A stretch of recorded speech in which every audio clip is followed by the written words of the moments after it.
Morning guys, it's Derby Day, it's Stephen here, about 2.5 hours before kickoff. How are you doing? I just realised you might have been hearing some audio in the background.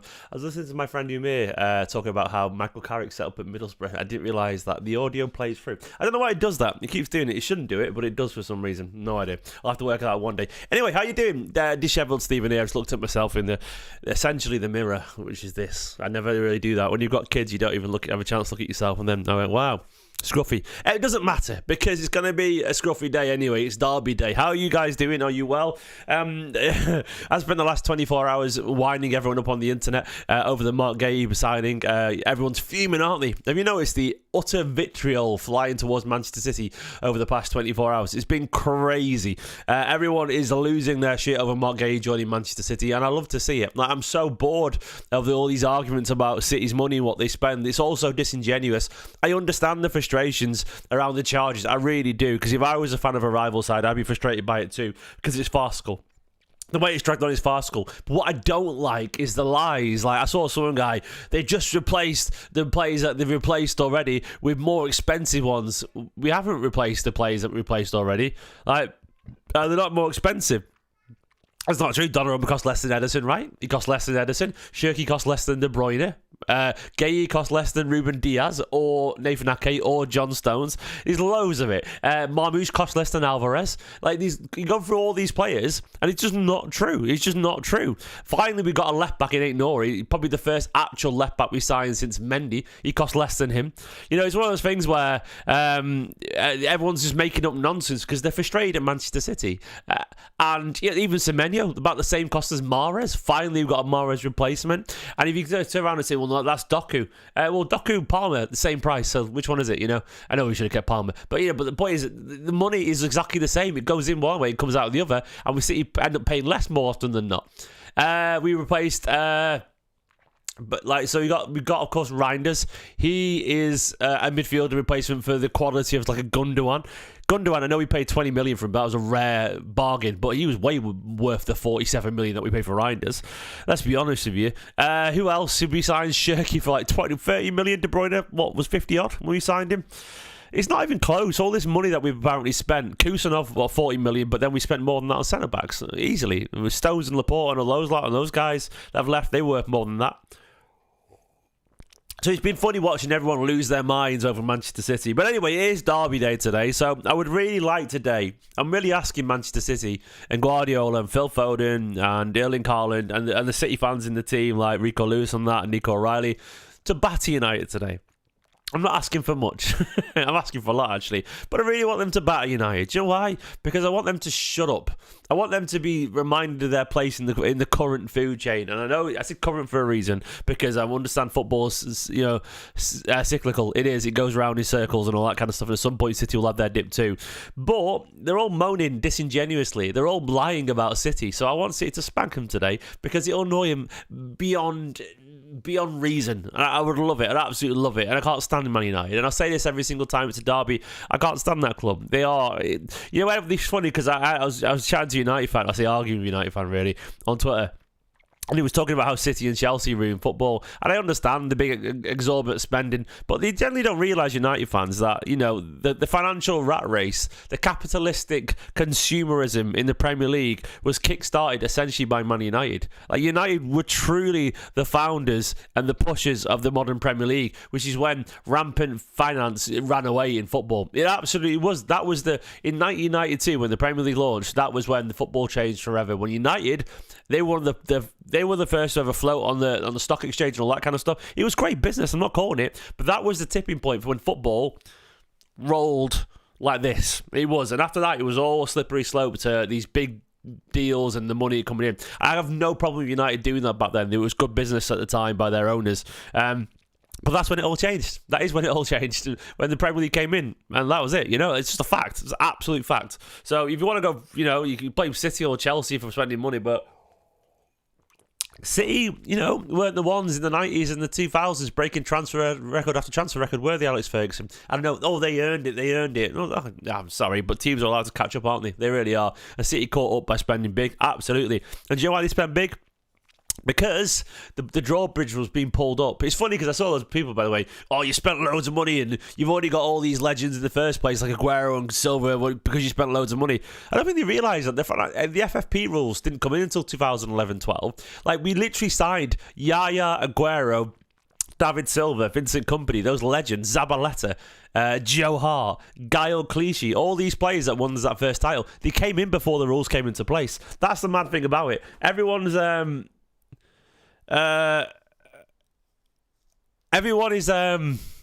moaning at City about the spending and all that kind of stuff, but we won that first league title when you're allowed to spend what you wanted for your owners. That's what annoys me. Everyone goes on about it, but we literally won that first league title within the rules. I don't know what happened after that. Well, time will tell, but we spent money that we were allowed to spend back then, and that's an actual fact. All those players that came in, no one cared about it. And the cartel fan base are absolutely kicking off here. Haters hating. Yeah, you know what? You're right, Paul Harrington. For Arsenal fans, United fans, City, Chelsea did probably ruin football, but unfortunately, there'll always be someone who wants to invest and spend loads of money.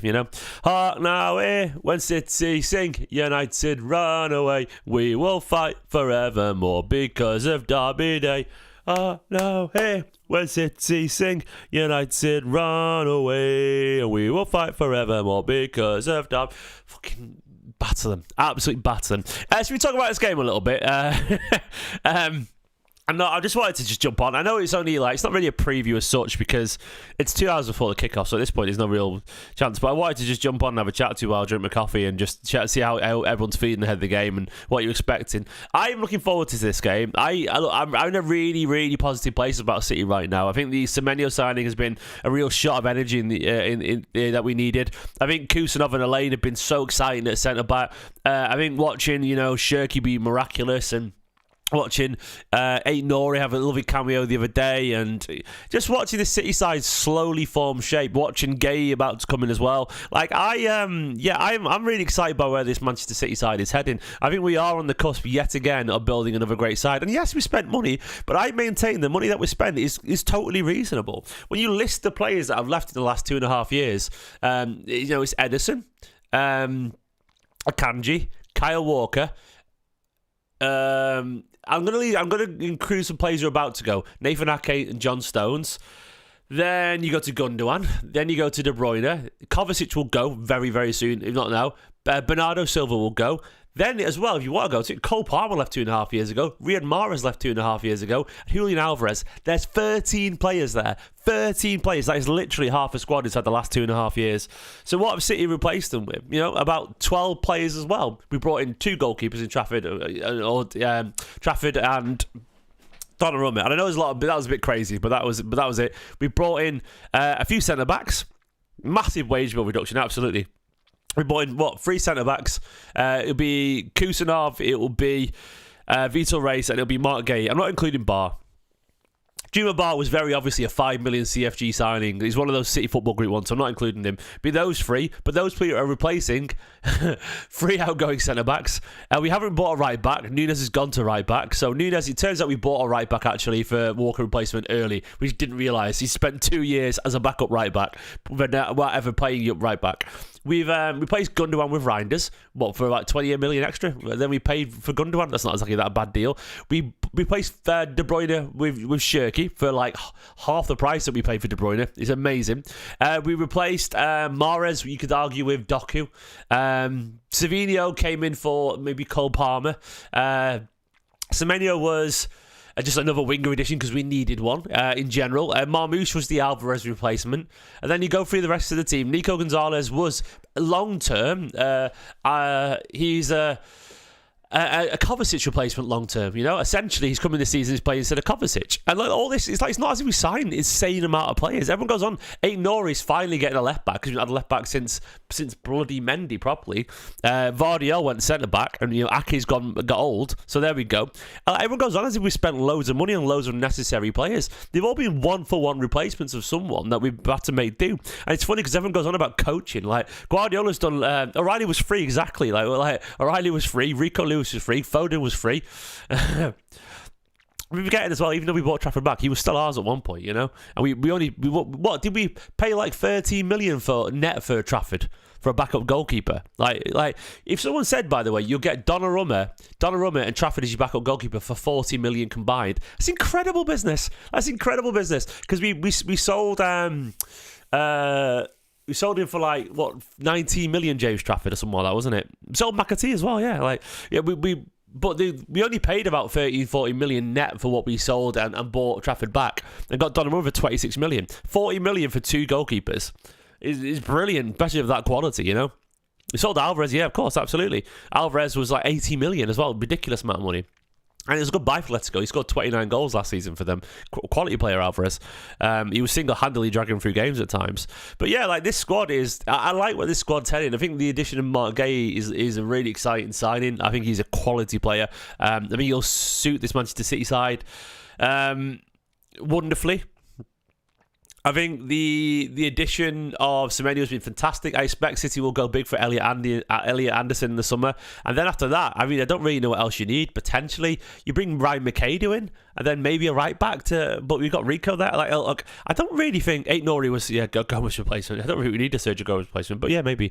But I don't really think the squad is actually that far off now. I look at the squad, and when you get everyone back, and then you add maybe Elliot Anderson and a potential right back, and I'm fine with McAdoo existing as an option, because I think McAdoo is brilliant. It looks like a quality challenge, a quality little challenger for that spot. And yeah, I like it. I think it's really good. Let's go to this game. So this game, of course, Guardiola was talking a lot about in the press conference. Guardiola, by the way, went quite aggressive in the press conference, which I liked. He was getting annoyed about fouls and yellow cards and everything, and good. Guardiola is always quite humble about these things, but he actually started to moan, which I like.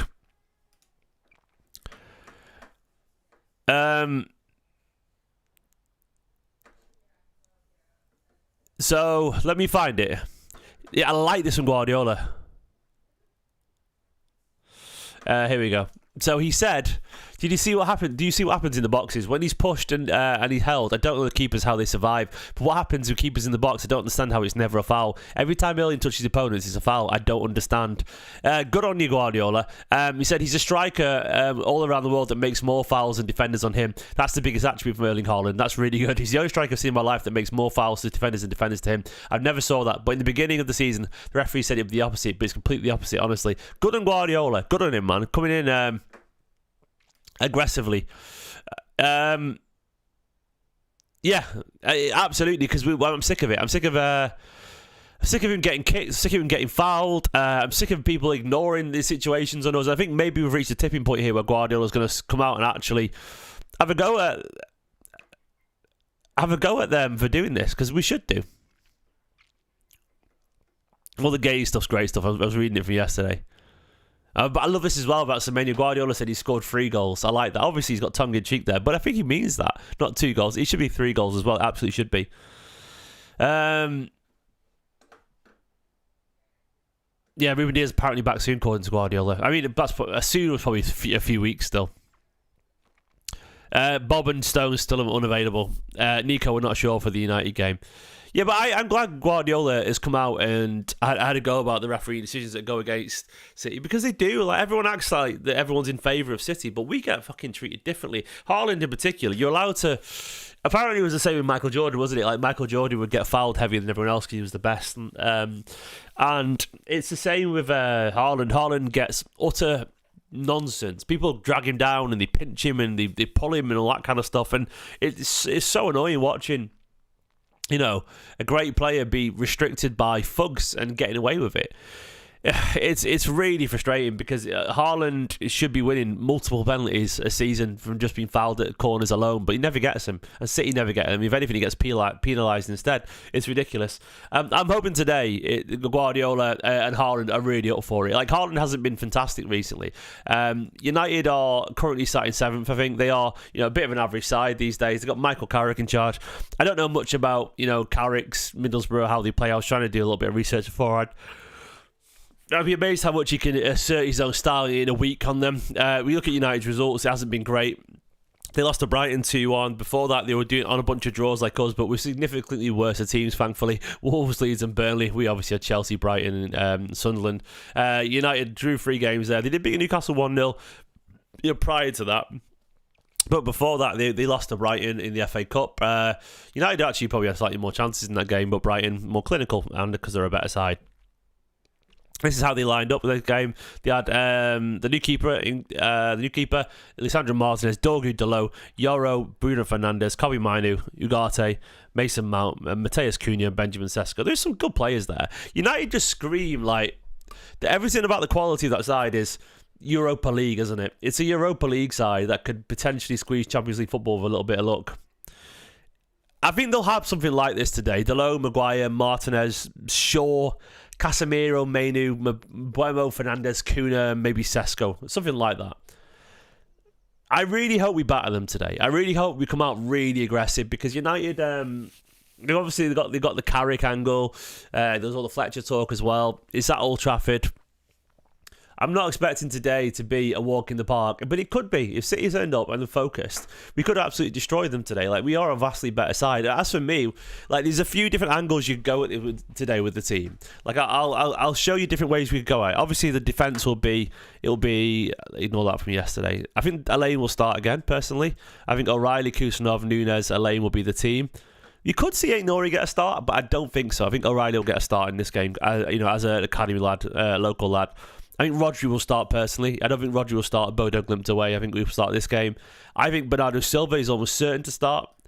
And I think it's going to be Foden. Sorry, Shirky fans, but I think it'll be this. I think Foden will get a start simply because Foden always plays really well against United. I think it's the City fan in him. He always does. He always tends to score. I think Shirky will... I'd quite like Shirky to start, but I think he'll do this. I think Semenyo will play. Maybe he starts Shirky instead of Semenyo, but I think Semenyo, you can't drop him. Like, Guardiola will be he'll want to start Semenyo. He scores. I think Shirky off the bench for like half an hour just to kill the game is what will happen again. Like, I think this is what Guardiola's doing right now. But then if Foden... But I think you have to play Foden in the derby. He has an incredible record in the derby. As much as I want to see it, I can't see him not playing Rodri or Bernardo Silva. I can't see that. Bernardo Silva is so crucial to this side. You could play Reinders. You could play Bernardo on the right, which he sometimes does. Shirky 10, Foden wing, says Sam. I just don't see him dropping Doku or Semenyo, personally. I think Semenyo on the right, I think Doku on the left. I think it'll be something like this. I think you play Elaine again. I don't think you play Nathan Ake, personally. Rico, we could potentially play... You know, it'd be really funny if we just played all the academy lads. Played Rico, played Foden, played O'Reilly, Elaine. Shirky fans, Shirkers. Yeah, the Shirkers. Well, a Shirker is someone who doesn't take responsibility, isn't it? So I don't think that's particularly fair. I mean, I'm a Shirky fan. I won't call myself a Shirker. Absolutely a Shirky fan.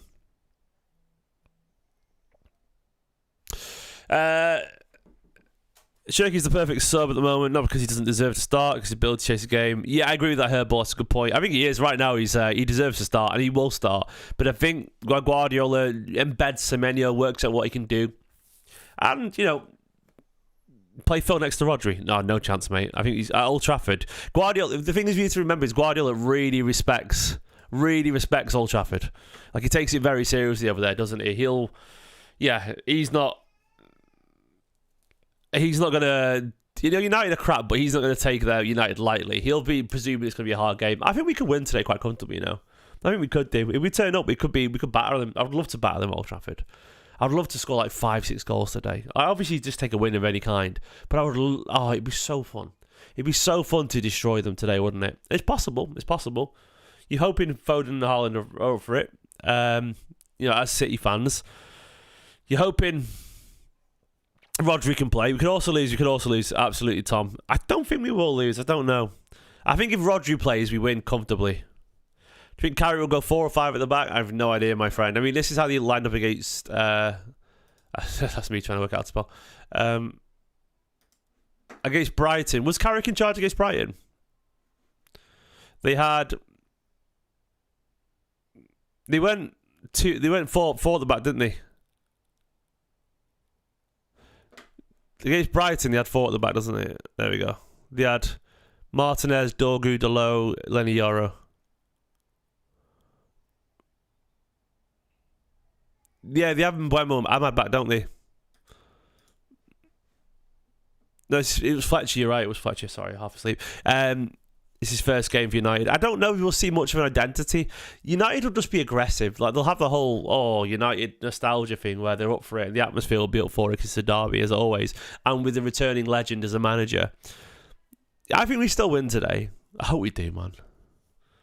I hope we. I don't see how it could be a boring 1-1, Brian. I don't think we're capable of that right now. Maybe I'm wrong, but I think we were Shirky and Semenyo docking everyone. We'll see. We'll see. I'm going to leave it here anyway. I will be live in a couple of hours for the watch along. For now, though, I just wanted to join you and have a coffee and have a chat with you. I hope you're looking forward to it. I can't wait. Up the Blues. Come on, you Blues.